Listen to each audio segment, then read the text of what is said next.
What happens when a psychologist challenges God? Not in the way of atheistic denial, but by holding the divine accountable for suffering. What happens when the symbols of faith are examined under the light of depth psychology and found wanting?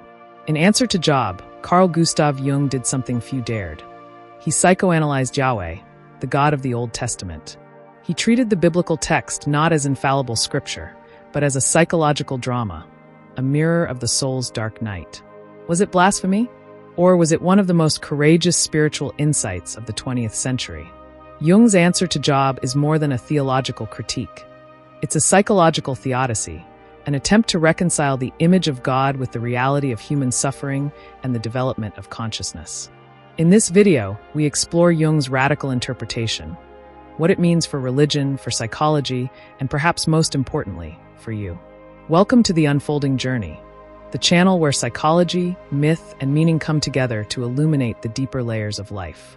Here, we dive into the symbolic and the soulful, exploring everything from archetypes and dreams to shadow work and spirituality. If you're on the path of inner transformation, seeking understanding rather than easy answers, you're in the right place. Let's explore Jung's Answer to Job. Carl Jung wrote Answer to Job in 1952 at the age of 77. It came at a time of deep introspection, following the end of World War II and the Holocaust, a period when the problem of evil was impossible to ignore.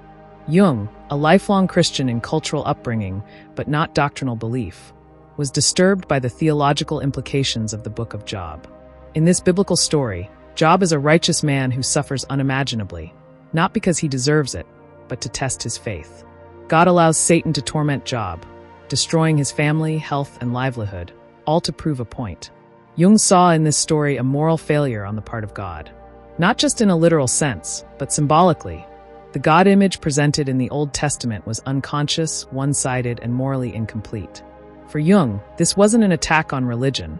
It was a confrontation with the psychological implications of the divine image. If God is the ultimate archetype of the self, the totality of the human psyche, then the story of Job reveals a painful but necessary truth. Even the divine must evolve. This was a radical idea, that God, as an archetype within the human psyche, could develop in consciousness, just as we do. Jung's central claim is that the God of the Old Testament, Yahweh, is a being of immense power, but lacks self-reflection. He is just but also jealous, loving but also wrathful. He rewards the faithful, but punishes indiscriminately. In psychological terms, Yahweh is unconscious of his own contradictions. The shadow side of the divine is projected onto Satan, humanity, or simply ignored. In the Book of Job, Yahweh is challenged for the first time, not by an enemy, but by a loyal servant. Job refuses to curse God, but he also demands an answer. Yet Yahweh does not answer with empathy. He responds with overwhelming power. Where were you when I laid the foundations of the earth? This response, Jung argues, shows that power takes precedence over morality in the divine order of the Old Testament. But this confrontation plants a seed, a moment of reflection in the divine psyche. Job's moral stance exposes the injustice of God, and God sees it. This, Jung suggests, sets the stage for a new image of God, one that evolves toward consciousness and compassion. And that evolution culminates in the incarnation of Christ. Jung interprets the coming of Christ not as divine rescue, but as atonement, not for humanity's sins, but for God's. Christ is not merely the Son of God. He is the moral opposite of Yahweh. Where Yahweh is power, Christ is love. Where Yahweh is arbitrary, Christ is sacrificial. Christ willingly suffers, not to prove a point, but to redeem. This reversal is crucial in Jung's psychology. In his view, Christ represents the integration of the shadow into the divine personality. It's not just that God becomes man. It's that God becomes conscious of suffering, morality, and the human condition. The crucifixion, then, is not a punishment for sin. It is the divine recognizing its own moral failure and transforming through it.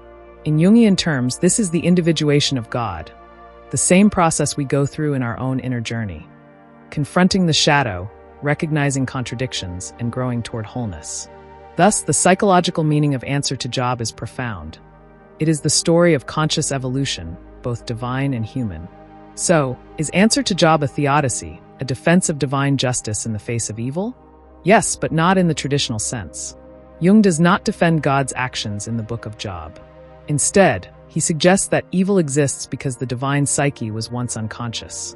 Just as humans must become aware of their darker impulses, so too must the divine image evolve. Evil in this framework is not external. It is the unconscious shadow, whether in a person or in a religious system. Jung's psychological Theodicy argues that suffering awakens consciousness. Job's suffering compels God to self-reflect, leading to the incarnation. Our own suffering, likewise, can lead us to individuation, toward wholeness, not perfection. But this doesn't come without cost. To see the divine in psychological terms is to lose the comfort of certainty. It's to see the sacred not as a fixed object of worship, but as a dynamic process unfolding within and around us. This is not traditional religion. It's a religion of the psyche. Unsurprisingly, Answer to Job was met with heavy criticism, from theologians who saw it as heretical, and from Jung's own followers who worried it was too mystical, too personal. Yet Jung never claimed to be a theologian. His interest was in the soul, in symbols, in what religious images reveal about the unconscious mind. Answer to Job is perhaps Jung's most raw and courageous work, not just intellectually, but spiritually. It is an act of depth confrontation, with God, with evil, with meaning itself. And it leaves us with questions more than answers. Can God evolve? Is suffering the path to consciousness? Are we responsible for redeeming the divine image within? For Jung, the answers lie not in doctrine, but in experience. He calls us to engage the symbolic life, to see our dreams, our myths, our struggles, not as random, but as part of a greater unfolding pattern. Whether you agree with Jung or not, Answer to Job forces us to take the inner life seriously. It dares to look into the darkness of God, and in doing so, perhaps helps us make peace with the darkness in ourselves. So, what is Jung's answer to Job? A psychological theodicy?